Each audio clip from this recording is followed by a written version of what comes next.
inside the school teaching North Korean defectors how to live in the outside world. Seoul, South Korea CNN. Before she left North Korea, the woman known as C has caught a glimpse of the life across the border through smuggled television shows. People caught with foreign materials like books and movies, which are banned in the Hamid nation, can face severe punishment. But C secretly watches the South Korean shows anyway, fascinated by what she called a different reality than the one she lived in. I learned that South Korea is a rich country where human rights are guaranteed, said the woman who is in her 20s. With North Korea's borders tightening and life getting harder, she fled in 2019, spending the next few years in neighboring China before heading to South Korea, where she is now receiving training at the government-run facility called Hanawan. Or defectors arriving into South Korea are required to spend 3 months at Hanawan, especially a school that teaches them to assimilate before they are allowed to enter society. Officials say the facility trains defectors in everything from history and culture to vocational skills and everyday tasks such as buying groceries, things that might look very different inside their highly isolated and impoverished home country. Xi spoke to journalists Monday during a rare media tour of Hanawan organized by the Unification Ministry. None of the defectors present provided their real names, and while she has some concerns about life in South Korea, it is so different from the North. What if people find her strange? She sounded optimistic and determined. I've been learning hard. I try to manage my life believing that things will work out if I try hard enough, she said. I'm getting to know how to live in South Korea at Hanawan. A Hanawan instructor in an IT education center for North Korea defectors on July 10th, 2023. But not everybody leaves the facility feeling empowered or sufficiently prepared, and some activists believe the system needs an overhaul.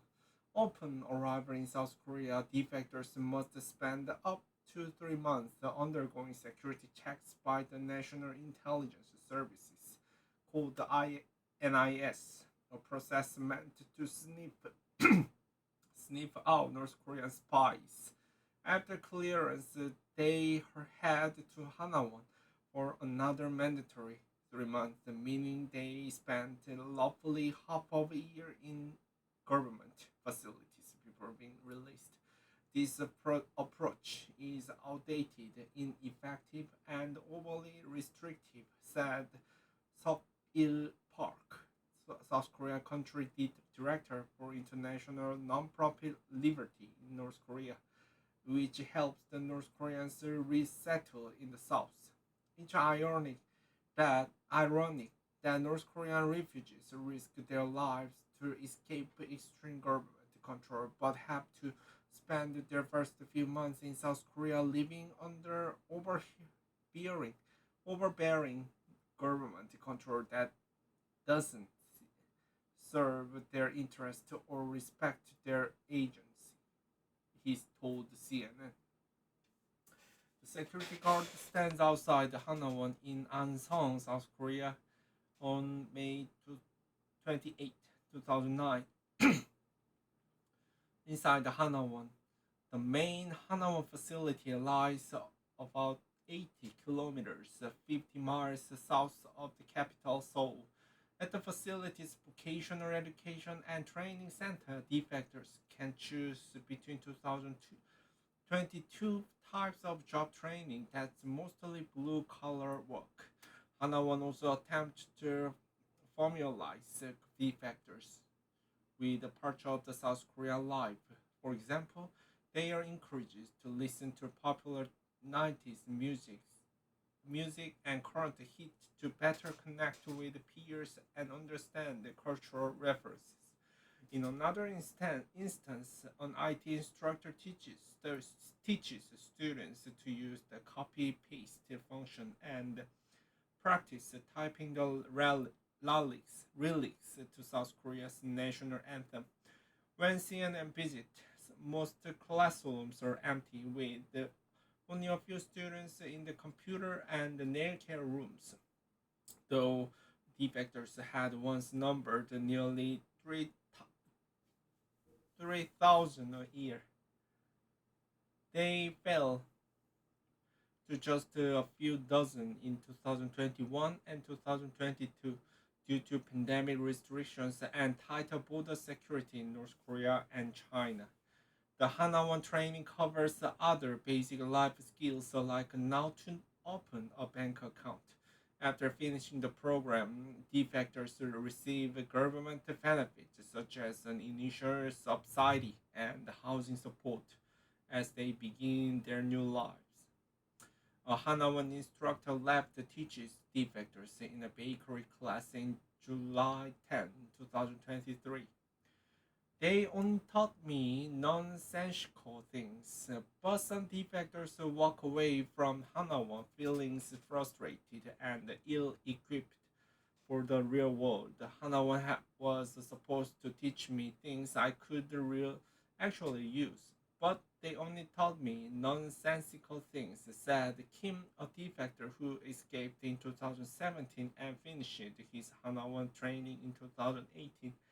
Some lessons like how to use modern technology were helpful, but other theoretical classes were baffling, like when they read a book explaining how to play the ring with gold. He said CNN is only identifying Kim by his surname to protect his privacy. During the Monday visit, Hanawan officials have said that they now teach mainly vocational lessons. They are saying teach someone how to fish rather than give them fish. Rather than giving financial aid, it is necessary to provide training, which is actually needed to survive in South Korea, and the training that helps them adjust to the South Korean system, said Unification Minister Kwon Young said during the tour. Two other women defectors currently at Hanawon, identified only as A and B, also shared their experiences, saying the training was beneficial. Hanawon has been a great help. The resettlement funds are enough too, B said Monday, adding she had spent a lot of time on the computer.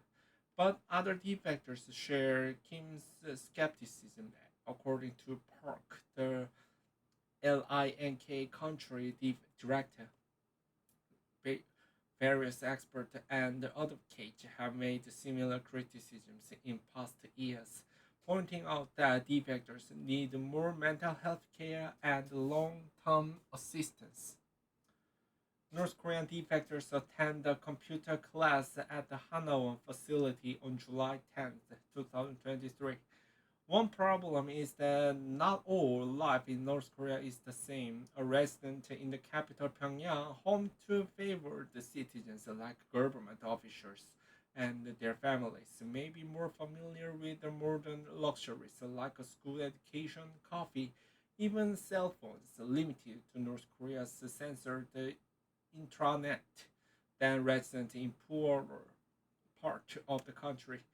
And some defectors like C live for years in China before arriving in South Korea, giving them more time to adjust and get work experience. The Hanawan approach needs to offer tailored assistance based on individual needs instead of imposing the same requirement and training on all defectors, Park said. Many defectors also end up doing jobs in different fields than what they've learned at Hanawan, rendering those classes ineffective, Park added. For example, younger North Koreans may have broader ambitions, such as pursuing internships, attending college, and entering white collar careers. Then there is a psychological toll of spending 6 months at a betting facility run by NIS and Hanawan. They arrived in South Korea with so much hope and expectations, said Park. But this excitement is often drained by the time they finally emerge from Hanawan. CNN has reached out to Hanawan officials for comment. Community-based approach. Many defectors and activists say the Hanawan process should be streamlined.